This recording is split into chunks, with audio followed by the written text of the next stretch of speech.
gente já tem uma noção do que é querigma e o que é didaquê, né? Vamos dar continuidade, né, à divisão da carta.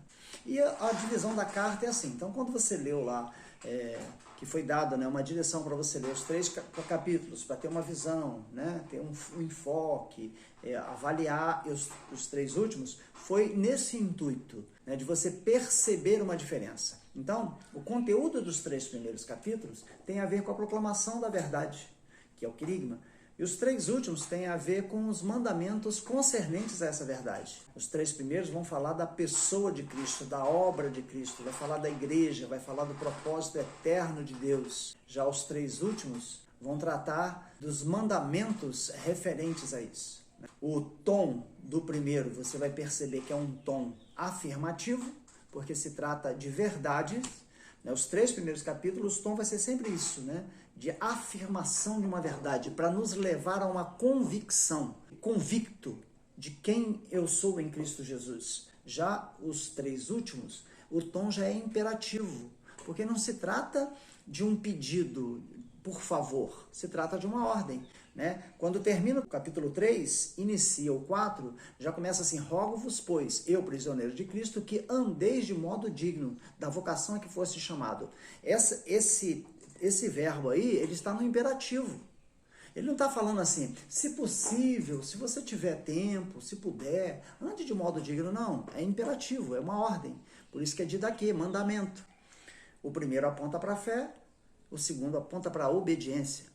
Os 3 primeiros capítulos, eles vão falar do nosso relacionamento com Deus em Cristo Jesus. Como que esse relacionamento foi restaurado? Nós andávamos desse forma, mas Deus, sendo rico em misericórdia, pelo grande amor que nos amou, lá no capítulo 2. Já os 3 últimos, vai falar do nosso relacionamento uns com os outros. Ele foi restaurado em Cristo. Ele desfez a barreira da inimizade e de ambos os povos fez um. E agora, né, humilhai-vos, sujeitai, andai, perdoai e vai por aí fora. Então, os mandamentos são para ser praticado no corpo. Impossível amar um ao outro sozinho. Não é isso? Os 3 primeiros vai falar da nossa posição em Cristo, onde eu estou em Cristo, né? Várias vezes você vai ouvir o termo em Cristo, nele. Se você for ler lá, você vai reparar isso. Tem várias vezes tem. Tá? Se você fizer um apanhado lá, você vai ver que tem bastantes vezes que ele fala isso. Já os 3 últimos, ele vai falar da nossa relação uns com os outros, como ela foi restaurada em Cristo. Os 3 primeiros vai falar da nossa identidade. Quem somos? Na realidade, a nossa identidade tem a ver com de quem viemos, né? De onde viemos, de quem nós viemos. Por várias vezes você vai ver na Bíblia isso. Filho de Simão Bar Jonas, filho de Jonas, filho de Abraão, filho de Isaac, filho de Jacó. Várias vezes você vai ver a genealogia. Por quê? Porque a nossa identidade é baseada de quem nós viemos. E os 3 primeiros capítulos vai falar isso, vai nos enfatizar isso, de quem nós viemos e quem somos. Porque nós viemos dele, nós somos isso. Somos o que somos. Já nos 3 últimos capítulos vai falar do que fazer, de como nós agimos, do propósito dessa natureza. Nós temos uma natureza. Qual a natureza? A natureza divina. Agora, os 3 últimos vai falar qual o propósito dessa natureza. Uma vez que eu tenho essa natureza, o que faço agora? O 1, 2, 3 vai falar da salvação, como ela se deu no meu interior. Já os 3 últimos fala da salvação externalizada como estilo de vida. O primeiro bloco fala pelo que somos salvos. O segundo vai falar para que somos salvos. O primeiro vai enfatizar a justificação pela fé. Já os 3 últimos vai falar da nossa santificação, do andar em espírito.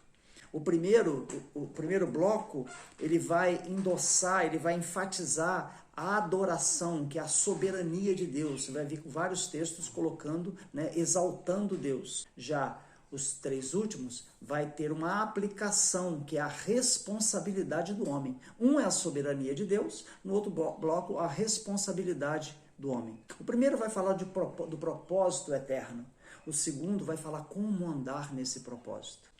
Os primeiros têm uma dimensão vertical e o segundo tem uma dimensão horizontal.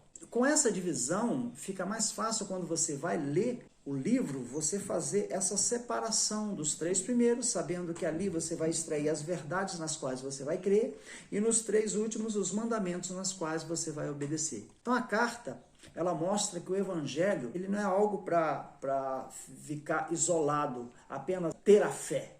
Precisa ter a ação mediante essa fé. Ele vai mostrar o que o evangelho causa na vida das pessoas e na vida da igreja, consequentemente. E não dá para você desvincular o capítulo 1, 2, 3 do 4, 5, 6, porque o evangelho que salva e não perdoa não é evangelho. O evangelho que salva e não santifica não é evangelho.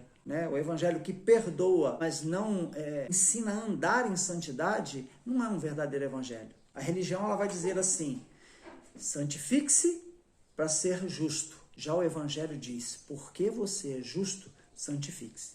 Então, o poder de Deus, ele nos resgata das trevas, e esse mesmo poder nos leva a andar de modo digno. O Espírito que convence o homem do pecado, da justiça e do juízo é o mesmo Espírito que nos caminha, nos conduz em toda a verdade. Então nós fomos feitos para ter um relacionamento com Deus. Não fomos feitos para viver isolados, sozinhos. Da mesma forma, nós fomos feitos para andar uns com os outros. Então é uma dimensão vertical e uma dimensão horizontal. Quando você olhar para a carta, você vai ter essa divisão bem clara, bem nítida, e você vai poder, através da fé obtida nos 3 primeiros capítulos, que te dá uma convicção de quem você é em Cristo, agora sim, mediante a tudo isso, você tem uma motivação, você tem um porquê, uma razão de viver em obediência. Você sabe por que você está andando em obediência. Deus te abençoe na leitura, com essa visão das verdades que você vai extrair dos mandamentos, e que ela possa transformar a tua vida. Nos vemos na próxima aula.